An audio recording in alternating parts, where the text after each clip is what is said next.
I wake up? Because there was still some time on the clock. You can't wake up from within the dream unless you die. She'll need a totem. What? A totem, it's a small That's personal... some subconscious you've got on you, Cobb. She's a real charmer. Oh, I see you met Mrs. Cobb. She's his wife? Yeah, so a totem. You need a small object, potentially heavy, something you can have on you all the time that no one else knows. Like a coin? No, it needs to be more unique than that. Like, this is a loaded die. I can't let you touch it, that would defeat the purpose. See, only I know the balance and the weight of this particular loaded die. That way, when you look at your totem, you know beyond a doubt that you're not in someone else's dream. I love how in Inception they use these little tools that they call totems to help them determine whether or not they are awake or if they're in a dream state. And they are elegant little solutions that they have. Cobb uses the little top, and he can tell whether or not it ever stops spinning, what state of reality he is in. But today we're going to talk about real reality checks, how they actually work in conscious dreaming. And we're going to talk about how that actual technique is not something that I would personally recommend. There are better techniques out there. And first and foremost, the first reason being that you're not always going to have any sort of object that you have in your daily life in your dream world. You're going to often find that anything that you would expect to have, no matter how personal that object may be to you, you might not have that available to you. So we've got solutions that are actually much more reliable. So we're going to talk about that and a lot of other things today, so stick around. What you are watching is an experiment in progress.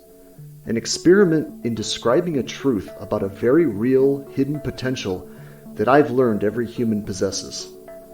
I'm not an actor or an internet personality. I'm a writer and an artist who is far more comfortable behind a laptop or a canvas than a camera and a microphone.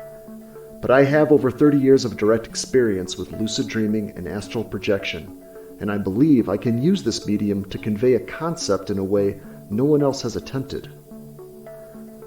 Around the age of 19, I began having spontaneous experiences that radically altered my understanding of what we are and what we're capable of.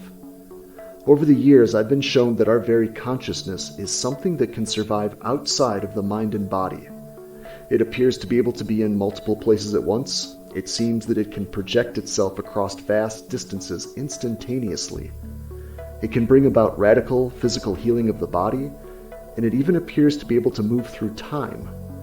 Furthermore, I believe it is our consciousness that is manifesting our reality right this very moment in ways most of us aren't ready to accept.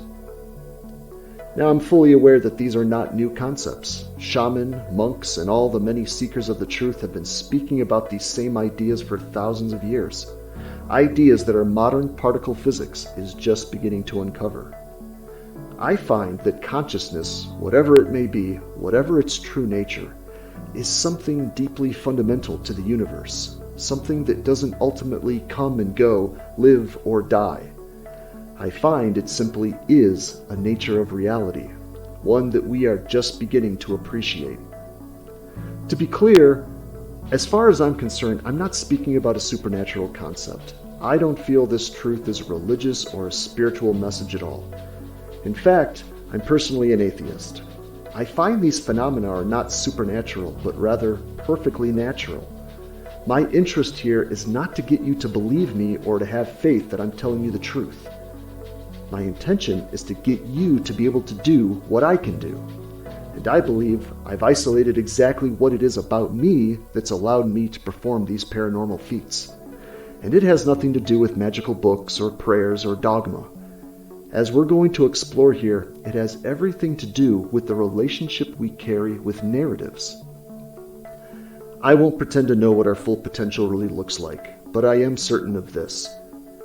Before we can hope to break free of our limitations, we need an education on this ancient relationship we humans carry with storylines and symbolism, both inside and out. Welcome to a journey to a brand new landscape. Welcome to migration. Okay, welcome back to part 3 of migration.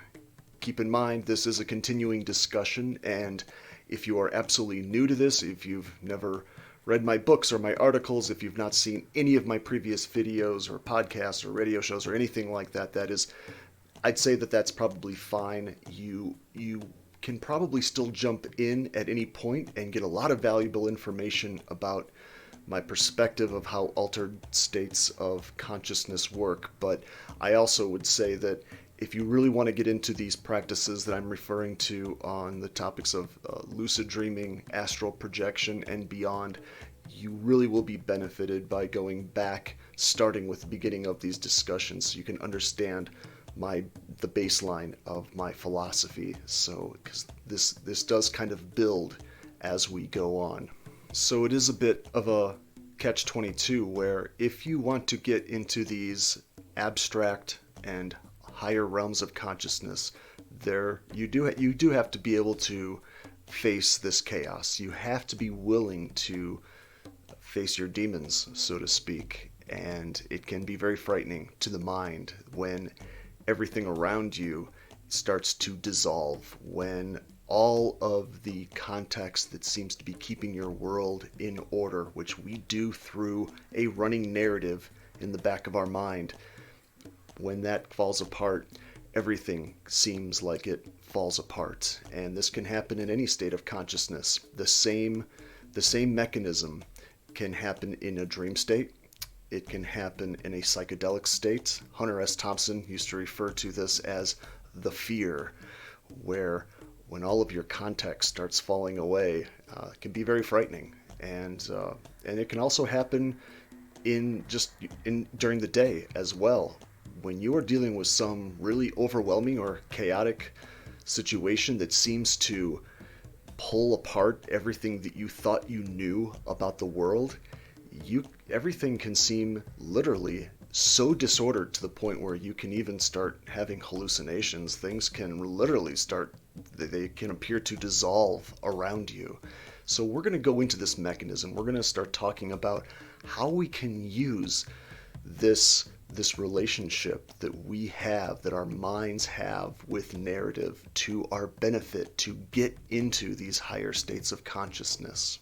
So regardless if you are asleep and you're in the REM state, or if you are awake, or if you are under the influence of some psychedelic state, the same is always going to hold true, no matter what narrative is currently operating on you, whatever narrative storyline that you are currently holding on to in your mind, it is to some degree keeping you asleep.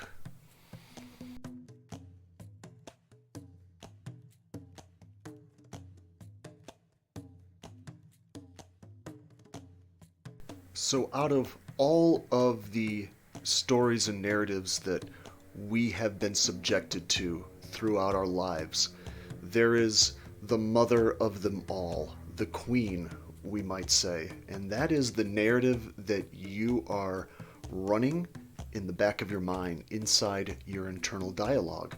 We are a species that talks to itself incessantly. We are constantly talking about what's going on in our world, what we've done, how we feel about what's happened, what we're going to do. We are constantly planning and organizing. And this is the way that we very much keep our world in check. We do it from moment to moment. It's a process that we maintain in the moment. We continue to think, and we churn and churn constantly about what our world is, how it's made up, how we feel about it, all of our beliefs, all of our opinions, all of our assumptions, all of our attitudes. We hold that within a framework from moment to moment, and we replenish this dialogue constantly throughout the day. So I'm going to give you a technique to disrupt that mechanism, that internal narrative that you've got running in your head. And we first had to start with the idea of what this narrative is doing for you, why you are drawn to it, and you needed to understand that this is something that you are maintaining moment to moment. This is something that you have to continually do. It's an incessant chattering that's going on about your world. And this technique that I'm going to give you is just one of hundreds and hundreds of techniques that are often referred to as reality checks, often in the game of lucid dreaming. I'm going to call it a narrative check instead of a reality check. So let's refer to it as a narrative check, because that's really what you're doing. To say that you're checking on your reality, that can be pretty abstract, but we can always check exactly what narrative we're spinning for ourselves by simply thinking and noticing what's going on in our internal dialogue. So this is what you're going to do, and you can do this throughout the day as much as you can. Some people even set a timer so that they are making sure that they are doing this, once every couple hours or so. And it's very simple. You are simply bringing your hand up in front of your face, literally just like this, and you're going to hold your attention to your hand for a few moments. Just like that. You're just going to hold your attention to it. You're going to notice all the details of your hand. Just gaze at the image of your hand for a few moments. And unlike in INCEPTION, where they use their little totems, the tops and all the different little tools that they have in their pockets, your hands will almost certainly always be there in your dream state, because that's what we're going to start trying to do. We're going to hopefully move this practice eventually into our other states of consciousness. We're going to keep on doing this throughout the day, staring at our hands, holding our attention to our hands, because first and foremost, our hands, you'll always have access to them. Our hands are our primary tools that we use to manipulate our world. So I've never heard of anyone yet saying that in their lucid dream states that their hands are not there in some respects. You always have access to them. You may not have access, like I said, to some other tool that you have had in your daily life. Your hands, however, will always be there. Let me ask you a question. You never really remember the beginning of a dream, do you? You always wind up right in the middle of what's going on. I guess, yeah. So how did we end up here? Well, we just came from the, Think about it, Ariadne. How did you get here? Where are you right now? We're dreaming? You're actually in the middle of the workshop right now, sleeping. So as I said, with this practice, we are not at this point trying to get to questions like, well, am I awake or am I dreaming? What is my reality? We are simply trying to stop everything and just bring our attention to the context, which is holding us in place at this moment. That's all that we're really doing, because what we're going to be doing is we're trying to throw a wrench into this mechanism. We're trying to stop this process where our narratives are holding our world together. So as I said, if you stay diligent and stay dedicated to this practice throughout the day, you will get into this habit and you will eventually do this within an REM state. You will at some point stop and you'll do the same thing. Now here's the deal. When this happens in a dream state, when you shut down the context of what is going on for you, when you do this narrative check, when you throw that wrench into the middle of this mechanism that we're talking about, what you will find that happens in a dream state after only a few moments of holding your attention, thinking about, wait, how did I get here? What's actually going on? What will happen is that your hand will dissolve into chaos. Something will happen. It will shapeshift in some way. You are not domesticated to this realm, is in a manner of speaking. So your mind is not adapted to the realm of dream states. Normally in dream states, we're just being pulled along by some other narrative that we've got going on, the dream narrative, the story of the dream. But now we've stopped it, and now we're in pure consciousness where there are no contexts really holding us in place now at all. And so when we do this, you'll find that your hand within just a few short moments will shift in some manner. I have watched my hand, explode. I've found more fingers on top of my coming out of my palms or out of my wrists. I've had my fingers sort of spiral off into space and whatnot. And first of all, as you can imagine, this can be a bit jarring to you because, again, there's a little bit of a fear going on because you realize, oh my gosh, I am outside of all context suddenly. What the heck is going on? And it can be a little bit frightening at first. But again, we need to get past that fear so that we can now go play within this new realm that we've just woken up to.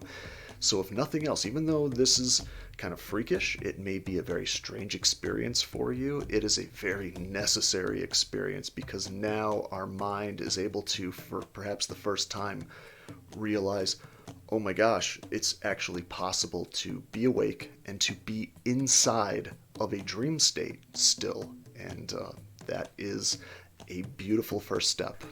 And I was so excited. Just a couple of days ago, a friend of mine she's been watching some of my shows and she's been reading a couple of my books.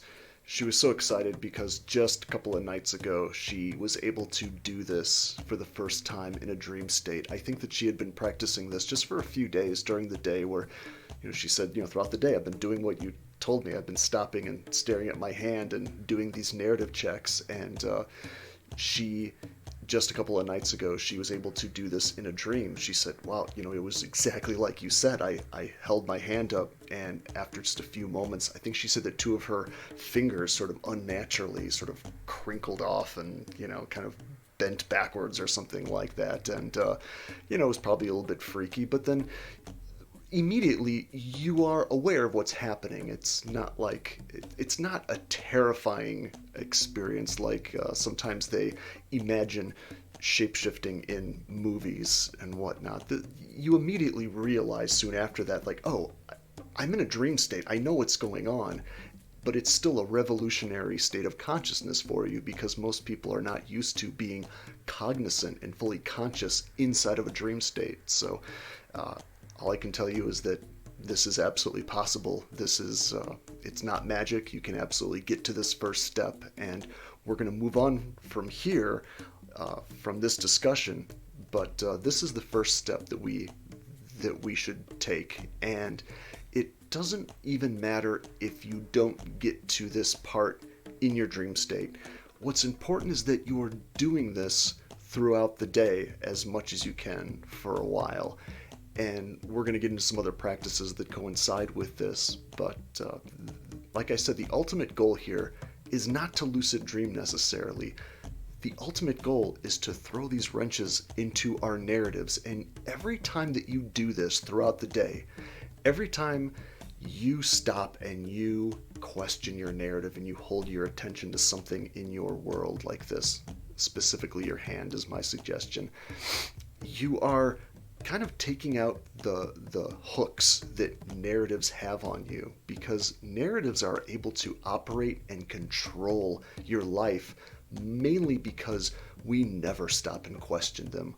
We completely go along with them without question. And that's why I'm saying the first thing to do is to stop, to take the holy pause and to just put everything on pause for a moment and to just go, okay, hold on, stop everything. What's really going on? What is actually happening right now? And this is not something where most people do. This is not something we've been trained to do. So because we're not trained to do this during the day or in our life, it's why we don't do it at night when we're asleep. It's why our dreams are just pulling us along by a leash. They're the one, the dream narrative is the one that's in control. We never stop and question what's going on. That's what we're doing. So every time you do this, whenever you stop and do this practice, imagine that you're just taking another little hook that narrative has. It has its claws. Think of it as it's having its claws in your back that you're kind of pulling out yet another hook that it's got on you. Okay, so a couple of notes now. When this happens in a dream state, you will find that often very quickly your mind is going to jump to another narrative, another context. And in this case, it'll often be, well, that's okay. I'm dreaming. I'm actually asleep in bed, and it's a Tuesday, and it's probably in the morning, and I'm asleep, and that's okay. I'm going to get up in a couple hours, but right now I'm dreaming, and I've done this practice. I've been watching these things about lucid dreaming, and I've woken up. And again, even if that story is accurate, it's still a little narrative that sometimes we cling to as soon as we become conscious in a dream. And I'm just saying, be aware of it. It's okay that we've kind of jumped from one narrative to another narrative. That's okay. These are baby steps. This isn't a problem, but I'm just saying that be aware of even that narrative of, oh, well, this is what's going on with my physical body, yada, yada, yada, because again, it's just another story, and it's that too is also very limited. It's not the full story either. So just be aware, be present to the beautiful fact that you've become conscious within a state that you are normally don't have any kind of personal will in. You're normally just kind of a slave in this state to the story that's being strung for you. Just try to remain as long as you can in that state of awareness. And the second note is on how we approach this little practice to begin with throughout the day. As we're doing these narrative checks throughout the day, I want you to pay especially close attention to what your attitude is of them. Because often at first people, they're really excited to start this thing. I'm like, okay, now you've given me something I can actually do, and they'll start doing it throughout the day. But often what happens is your mind becomes very comfortable with this idea, or it starts fighting it, is really what happens, and you'll find yourself kind of pushing it away. You'll find yourself finding reasons to actually stop and do the full thing that I'm talking about, where you are staring at your hand, thinking about what narrative is going on for you at the moment. You'll start saying things perhaps like, I don't need to do that. I know I'm awake. I don't actually have to stop and actually do this. That's ridiculous. Pay very close attention to those little stories that your mind is telling you. Pay very close attention to when it's telling you, well, this is stupid, or this is a waste of time, or this isn't going anywhere. When you are weaving these stories for yourself, it is very likely that you are doing it because the mind, again, does not want a wrench thrown into the middle of this process. Again, your mind's very job is to keep your world within a very tight, orderly context, and it knows on some level what you're doing. It knows that you are stopping this midstream, and you're starting to question, you're starting to stop its nice mechanism that it's got going on for you. And so you're going to be a little bit battling your mind. This is true with this practice, and it's also true with any kind of other meditative practice where you are trying to detach from your narrative or your internal dialogue. We're going to get into those practices later, but for right now, just be aware of, if you are not doing this practice, think about why. What are you telling yourself? I've had some people say, well, I'm busy. I'm too busy to even do this. I'm literally talking about something that takes 8 to 10 seconds of your time, a few moments throughout the day. You'd be hard-pressed to really convince me that you really don't have time for that. So I'm just saying, be aware. Be aware of all the excuses that might be popping up for you. Okay, so that is all we're going to present right now. I just want you to chew on those ideas for now. That's more than enough for you to work with until the next episode. And I want you to also realize that what I've handed you right now is just one of so many different methods to dive below the orderly surface of narrative and context into this world of abstraction, but also power that I'm referring to. There's a lot of ways to get there.